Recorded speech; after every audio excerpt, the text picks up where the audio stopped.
हुआ है। लखनऊ से यहां पर ये जानकारी हमारे पास आ रही है। उत्तर प्रदेश में होमगार्ड्स की सेवाएं बहाल की गई हैं। बहुत अच्छी खबर है ये, क्योंकि हमने प्रमुखता से उठाया था। और देखिए अनुपम, 500 रुपए तो मिला ही करते थे, 672 रुपए का जिक्र हुआ था और ये कहा गया कि दरअसल सरकार के पास पैसा नहीं है, बजट का रोना रोया गया। लेकिन हमने प्रमुखता से इस खबर को उठाया और उसके बाद देखिए असर हुआ।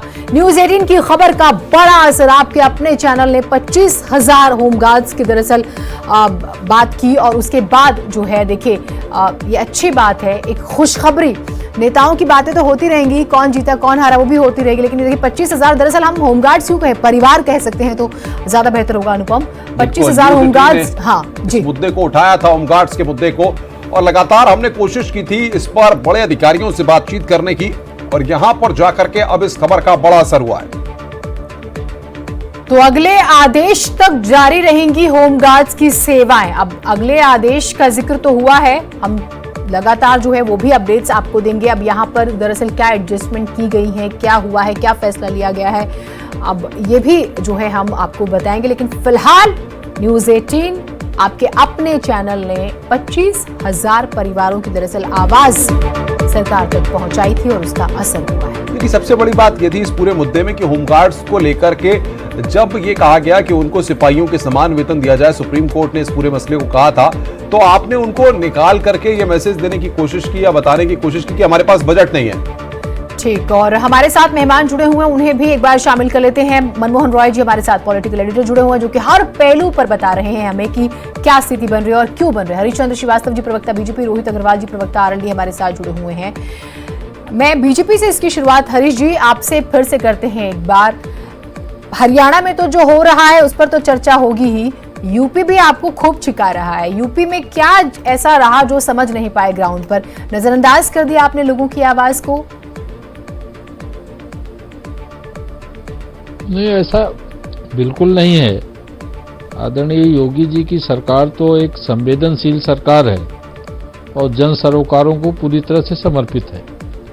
सरकार के माननीय मंत्रीगण हों या पार्टी के पदाधिकारी हों, सभी लोग जनता की जो सरोकारों के प्रति पूरी प्रतिबद्धता के साथ काम करते हैं। ये बात अवश्य है, उपचुनाव है और कभी कभी स्थानीय फैक्टर कुछ काम करते हैं, तो लेकिन सर हम इसे क्या इतना आसानी से ले सकते हैं? मनमोहन जी को मैं इसमें इस वजह से शामिल करती हूँ। मनमोहन जी, हमने देखा कि मुख्यमंत्री योगी आदित्यनाथ देखिए वो महाराष्ट्र में प्रचार प्रसार करते हैं, स्टार प्रचारक होते हैं, वो हरियाणा जाते हैं, वहां पे वो स्टार प्रचारक होते हैं और यहाँ पर भी कमान संभालते हैं। इसका मतलब एक बात तो स्पष्ट है कि इसे यूं ही नहीं लिया गया कि ठीक है उपचुनाव है, थोड़ा सा हल्के में ले लेते हैं। ऐसा क्या रहा मनमोहन जी जो कि जिस तरफ ध्यान नहीं दिया गया और ये तस्वीर हम देख रहे हैं? हम ये नहीं कहते कि फाइनल है, लेकिन जितना भी परेशान कर रही है वो सबक तो दे रही है, संदेश तो दे रही है।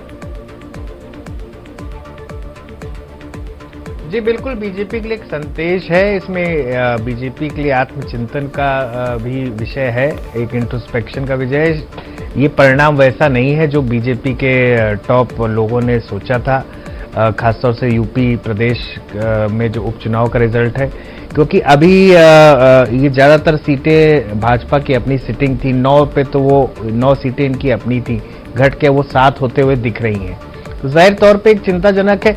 लेकिन हाँ, एक साथ साथ ये भी जोड़ना होगा कि अगर आप ओवरऑल देखें तो 11 में 7 सीटें भाजपा जीत रही है, जो कि कोई कम आंकड़ा नहीं है। मेजोरिटी से ज्यादा सीटें जीत रही हैं 11 में देखें।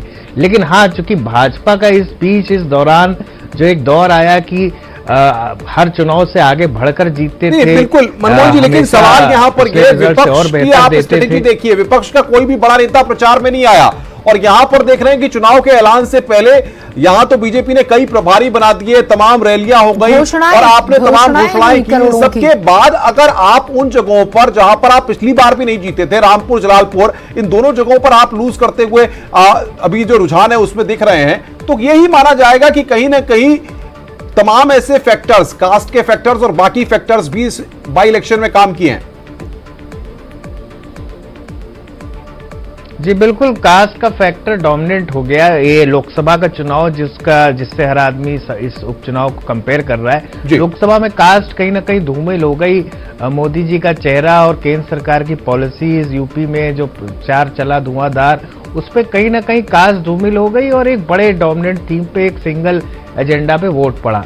लेकिन अब ये उपचुनाव है, शायद कुछ बीजेपी की स्ट्रेटेजी में भी कुछ कमियां रही होंगी। इसमें कास्ट का फैक्टर कहीं ना कहीं आता एकदम साफ दिख रहा है। जो बसपा ने बढ़त बनाई है, जो सपा ने 2 सीटों पे दिख रही है, कांग्रेस ने 1 सीट के लगभग जीतने के कगार पे खड़ी है। मनमोहन जी, रामपुर के दंगल को आपने किस तरीके से सोचा था? क्या वाकई में लग रहा था जो तंजीन फातिमा या आजम खान के आंसू, ये तमाम जो सिंपैथी का फैक्टर था, वो लग रहा है कि कहीं ना कहीं काम करता हुआ, क्योंकि अंतर लगातार बढ़ता जा रहा है?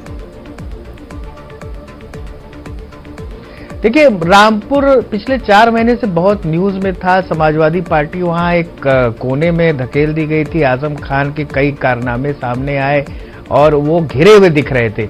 लेकिन ओवरऑल अगर आप उसको एक थोड़ा पीछे हटकर देखें तो रामपुर में सपा के लिए वहां का जो गणित है, जो वोटरों का जो समीकरण है, वो हमेशा सपा के पक्ष में ही था। तो मेरे ख्याल से कभी भी ऐसा नहीं था कि सपा वहां बुरी तरह हारे। हरीशचंद्र जी की पार्टी दावा कर रही थी इस बार रामपुर हम ही फतेह करेंगे। हरीशचंद्र जी, अभी तक जो रुझान था, अभी तक का जो है उसमें तो बहुत अंतर है। ये लगता नहीं कि इतनी आसानी से कवर हो पाएगा। आपको क्या लग रहा है? नहीं, देखिए, अब ये अवश्य है कि अंतर थोड़ा तंजीम फातिमा जी का ज़्यादा है। और जैसा कि मनमोहन जी बता रहे हैं कि जो वहाँ का स्थानीय जो समीकरण है वो हमेशा समाजवादी पार्टी के पक्ष में ही रहा था। हमारा प्रयास ये जरूर था कि ये भारतीय जनता पार्टी इसको अपने खाते में सीट को ले आए, और उस लिहाज से हम उस पर काम भी कर रहे थे। और ये जो अंतर आया है, ये कोई अगर उस लिहाज से देखें, हमारे प्रयास के लिहाज से अगर हम उसको लूज भी करते हैं तो ये भी समझना होगा। देखिए, सीटें किसको कितनी मिलती है वो तो दिलचस्प रहेगा ही, लेकिन नंबर 2 पे कौन रहता है? क्योंकि जो नंबर 2 पे रहेगा उसे थोड़ी मेहनत की जरूरत होगी 2022 में अपने आप को स्ट्रॉन्ग करने की। बातचीत करेंगे रोहित अग्रवाल जी से भी हम बात करेंगे, प्रवक्ता आरएलडी के। एक छोटे से ब्रेक के लिए रुक रहे हैं, कहीं मत जाइएगा।